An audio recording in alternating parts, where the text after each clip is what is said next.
Hey everyone, thank you so much for joining us today. We are occupational therapy students from UAB, and today we're going to be talking about body image. We're going to define occupational therapy and body image, and then we'll talk a little bit about how that affects us in our daily lives. We even have a really fun activity to do to help us talk a little bit more positively to ourselves and about ourselves. Let us introduce each other, and then we'll get started. I'm Callie. I'm Corinne. I'm Emma. I'm Erin. I'm Grace. I'm Ryan.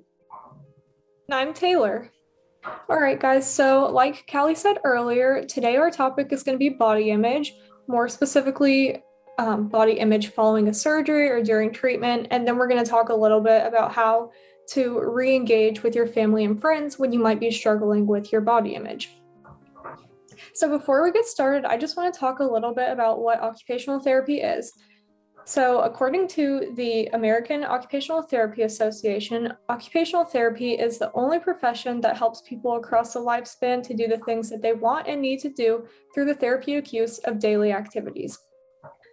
So now that you know the definition of occupational therapy, you might be wondering how this relates to you and how it relates to breast cancer.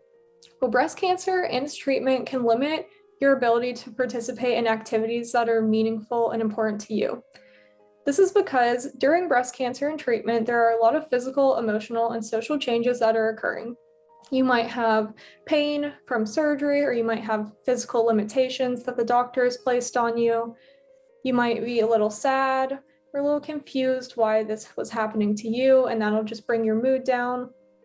Or you might have social changes that are occurring, like you might have been a primary caregiver and now you're having to adapt to somebody else taking care of you. All of these things can impact the way that we live our daily lives, which has an impact on our occupations and our ability to perform them. Occupational therapists can help assess these barriers that you're facing during treatment, and they can help you live your life to the fullest despite any challenges that you're experiencing. So, as we said, today we're talking about body image. And body image doesn't only stem from what we see in the mirror. A range of beliefs, experiences, and generalizations also contribute to this. So, body image refers to how an individual sees their own body and how attractive they feel themselves to be. So, this comes in, or our emotional attitudes, beliefs, and perceptions of our body come into play. And it's a complex emotional experience that can have emotions from negative to positive. And so the activity that we're doing today, we're going to focus on having a positive body image. And so when someone has a positive body image, they understand that their sense of self-worth does not depend on their appearance. Having a positive body image includes accepting and appreciating the whole of one's body. And so looking at how it looks and what it can do. It's having a broad concept of beauty and having a body image that is stable. And lastly, having inner positivity. All right. These next couple slides are on recovery. Changes in your body image will happen for most people following surgery because their body will often look physically different. And this makes sense, right? But it's important that we try to have a healthy body image and know that recovering after surgery will be different for each individual. So here's a couple things that can help with that process. The big thing to know is that it takes time, and it can take months or it can take years to fully adjust to these changes. And each individual is going to experience feelings at different times. So it's not uncommon to explore many avenues of recovery, but remember to keep it healthy. And the best help that you can get is having an understanding and reassuring yourself and your loved ones as much as you can in the process. Reassurance is very important. So for our activity today, we're going to be doing a positive affirmations worksheet. So for this activity, you'll need the handout, which we will provide a PDF version of as well. We'll show it on the screen, but you'll also get a PDF version. And you'll need a writing utensil. And then for our instructions, before you start this activity, I think it's really important to take time and reflect about things that you feel like are unique to you so that you'll be prepared to answer some of these questions that include what your body does for you, what you love about your body, what you feel like is unique about your body and what you can do to stay healthy and strong. So this is what the handout looks like, and we named it the Positive Affirmations Handout.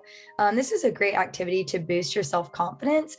You can fill this out and then look back on it if you ever need a reminder of things that you love about yourself. It's also good to do this over time, like do it now and then a few months down the road, do it again and see how much progress you've made and how much you have grown. So the first box says what my body does for me. This can be physical things or emotional things. For me, one thing is that I love to go on long walks. So that is something I would put in that box. The second one says what I love about my body. This as well can be physical or internal, such as your eyes, your eye color, or how caring or kind you are to other people. Then the next one is what's unique about me. So for me personally, I love to do yoga and I feel like that's unique.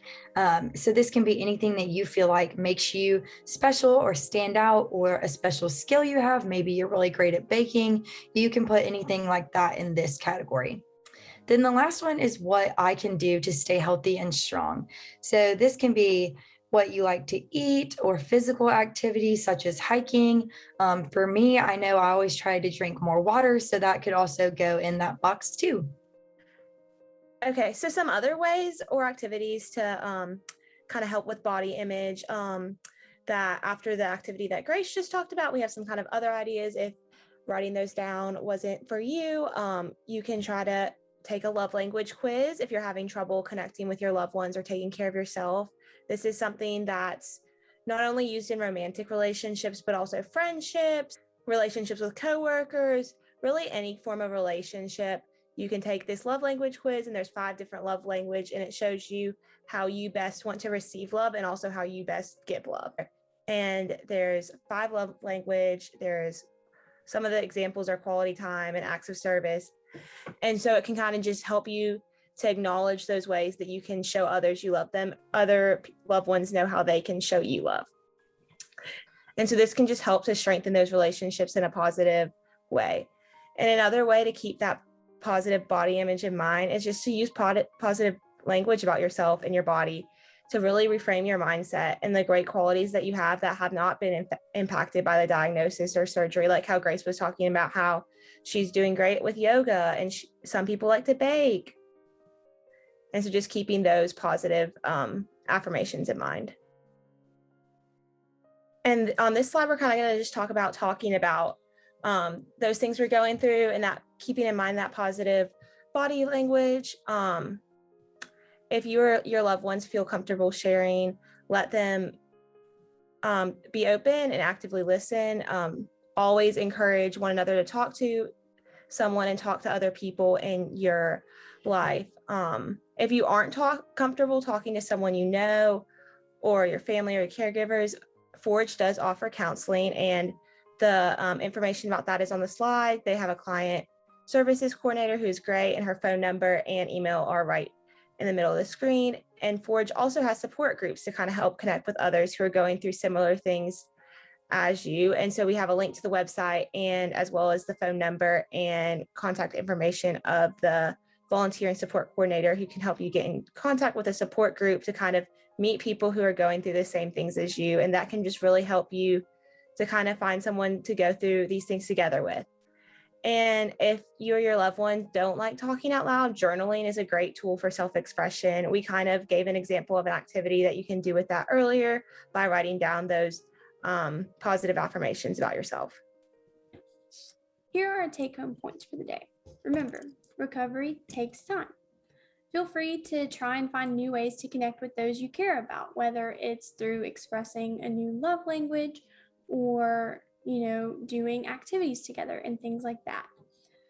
Always feel free to talk to someone you can trust as you go through this process.